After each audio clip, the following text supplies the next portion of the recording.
In this video, we are going to identify and define words, phrases, and specific processes involved in problem solving. Number one asks us to summarize the strategic hints for problem solving and give an example of the meaning of each one. So the first hint here, which of the following best summarizes the strategic hint?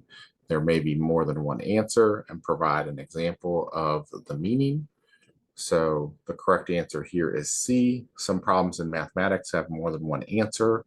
Without further information, there's no way to determine whether both solutions are valid for a particular problem. For example, both x equals +2 and x equals -2 are solutions to the problem x squared equals 4.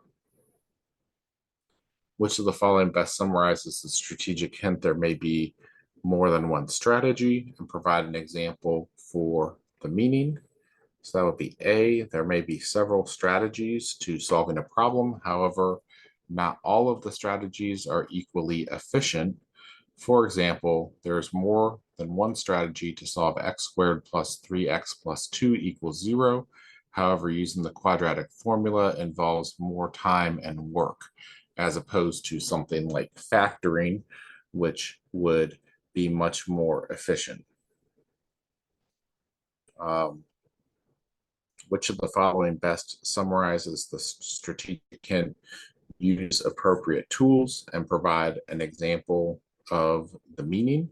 So that would be D. Choosing only the tools most suited for the job makes tasks much easier. For example, if a problem can be solved one way with a calculator and another way with multiplication, using multiplication will make the solving process easier so that people don't have to have the calculator to repeat the process. Which of the following best summarizes the strategic hint? Consider simpler problems and provides an example of the meaning. So that would be C. Sometimes the insight gained from solving the easier problem might help to understand the original problem. For example, instead of picturing molecules mixing together, try to picture marbles mixing together.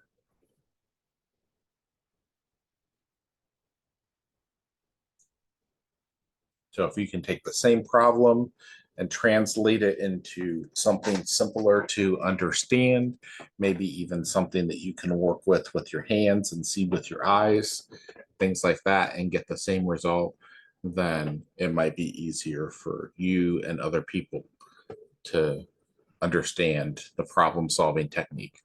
Which of the following best summarizes the strategic hint? Consider equivalent problems with simpler solutions. That sounds like the same thing that we just did. Provide an example by meaning. So a useful approach to a difficult problem is to look for an equivalent problem which has the same numerical answer but may be easier to solve. For example, suppose you cannot remember the formula for the surface area of a cube, but instead find the surface area of each square and then add them together. So if you could lay it all flat and cut it all open and find the area of each face, that's an equivalent problem to finding the surface area of the 3D object. Which of the following best summarizes the strategic hint? Approximations can be useful, and provide an example of the meaning. A useful, most real-world approximate numbers problems approximate numbers to begin with. So an approximation is often good enough for the final answer. Approximations also provide a useful check. For example, if a real-world problem involves long lengths with several decimals, approximating the final answer is often good enough for the final answer. And which of the following best summarizes the strategic hint? Try alternative patterns of thought and provide an example of the meaning. Avoid patterns of thought that tend to suggest the same ideas and methods. Instead, approach problems with an openness that allows new ideas and solving methods. For example, when solving problems that solving a problem that requires more thought, a moment of insight may be useful and make the problem easier to solve. That was D. And which of the following best summarizes the strategic hint? Do not spin your wheels, and provide an example of the meaning. Often the best strategy in problem solving is to put the problem aside for a few hours or days. For example, if you are struggling with a problem involving long division with polynomials, set it aside and come back to it in a few hours. That would mean, though, that you need to start working on your homework problems well in advance so that you have time to set it aside. You can't be doing everything last minute in order to use this technique to let the process work in the back of your brain and in the background. A lot gets done in the background when you're doing something else, not thinking about it. Your brain is still working on the problem in background memory. So give yourself some time to go do something else, and the answer may come to you. You may remember something, and then something that is not here but is available to you, that just want to remind you that you may be able to come to someone like your teacher or a tutor or somebody like that who has more experience with this, who may be able to help you get unstuck, especially if there is a gap there in experience and how to solve the problem. We want you to first think about the problem and think about how to solve it, but we don't want you beating your head against the wall. So if you need a hint or a suggestion or something like that, not necessarily somebody to solve the problem for you, your teacher or a math tutor will be happy to help you with that. So don't forget that you have those resources available to you usually. Give an example of a problem that has more than one correct numerical answer. So the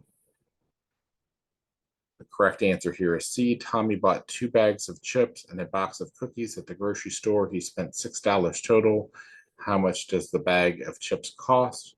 Well, that all depends on how much the box of cookies cost, right? So based off of the box of cookies cost, then that will determine how much the bag of chips costs, because we know that together 2 bags of chips and a box of cookies cost $6. If the box of cookies cost $2, then each of the bags of chips cost $2. If the box of cookies cost $4, then each of the bags of chips cost $1. If the box of cookies was $3, then each of the bags of chips was $1.50, and so on. You can figure out lots and lots of answers like that. There's actually infinitely many answers to the problem based off of, well, yes, we would not have infinitely many because we need to stay in dollars and cents. But we have lots and lots of answers for that based off of what the box of cookies cost. And they all fit a particular pattern. All right, this is it for 2C, and this is it for all of Chapter 2. So we'll come back next time and start talking about our topics from Chapter 3 with Unit 3A. See you for the next video.